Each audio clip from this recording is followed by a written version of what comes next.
Man unknowingly unlocks and drives off in someone else's Tesla. The Model 3 owner mistook another Tesla for his own and was able to unlock it with the Tesla app on his smartphone and drive it. What? Well, that's not how it works. That's scary, isn't it? A strange thing happened to Canadian Tesla Model 3 owner from Vancouver. He unintentionally managed to unlock someone else's Tesla and drive off using the Tesla app of his own phone. He thought he was getting into his. They do all look so flippin' identical, and there's thousands of them, which is why everybody's modding them. Now you have to mod yours, Will, so you know right away that it's yours. Actually, your color is the color you chose is a little bit more rare than white. Yeah, the midnight silver. Is that what yours is called? It's pretty. It's still common. I still see it here and there. Yeah, I know. They need more color options, basically. Yeah, I agree. He actually drove away in someone else's Tesla. He was in a hurry, picked up his children from school, didn't pay much attention to the car, thinking it was his own. He opened the door with his app, got in, and drove off. A while later, he started to realize something was not right, and the car he was driving had a cracked windshield. Upon calling his wife and learning that she didn't know about the crack either... Like, did you do it? He started to get suspicious, especially when he noticed that the charger was not where he usually kept it. Moments later, the mystery started to unravel when he got a text message on his phone saying, "Hello, Rajesh, do you drive a Tesla?" Whoa. The message was from the actual owner of the vehicle who informed him he was driving the wrong car. It's like, I'm driving your car right now. After parking the vehicle, Randev noticed the wheels were different from his Model 3, so he called the person who texted him and acknowledged the mistake. Is this real? How does this even happen? We were both laughing. I called the police as well. The police said they have my statement, but they cannot give me a file number because nothing happened.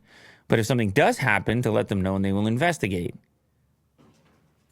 He does not know how the mix-up was possible. More importantly, how he was able to unlock another person's vehicle using the Tesla app on his smartphone. He contacted Tesla and submitted the video evidence, but some of his emails bounced back. Would it be that the original owner... one member on a Tesla forum speculated that the vehicle may have been left unlocked and in valet mode, but there's no indication that that was actually the case. And also, that seems unlikely in a parking lot to leave your car that way. It sounds like a mishap to me. And I don't like... human error? I actually don't like reading stories like this because I feel like there's some flaw in there that can be exploited by thieves or something. Yeah. Was there a proximity problem where the actual owner was close enough with their phone?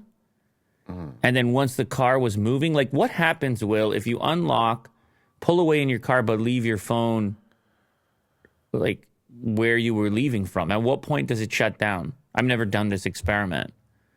Yeah, we should give it a shot. I don't know. Like, what if this guy was parked right in front of where his desk is, right? And his phone is on the desk, and this guy walks up to the car and it unlocks because the phone is too close.